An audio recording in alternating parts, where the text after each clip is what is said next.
ஏண்டா pool TV கருணாகரா, Pavul 2000 வருஷத்துக்கு முன்னாடி போதிச்சதை நீ 2024 வந்து போதிக்கிற? பவுல் நியாயப்பிரமாணத்துக்கு கட்டுப்பட்டவன்டா.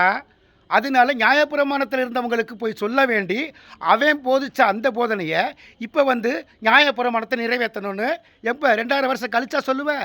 லூசு பயலே, கிறிஸ்துவின் பிரமாணத்தை இந்தியாவில் இருக்க எல்லா மக்களும் நிறைவேற்றிக்கிட்டு இருக்காங்க. ஏன்னா அவங்க கொடுக்குற வரியில் தான் அரசு இயங்குது. அரசுனா ஒத்தாள் இல்லை, 160 கோடி பேரும், 120 கோடி பேரும் இந்திய அரசுனா வரி போட்டு தான் செய்வாங்க.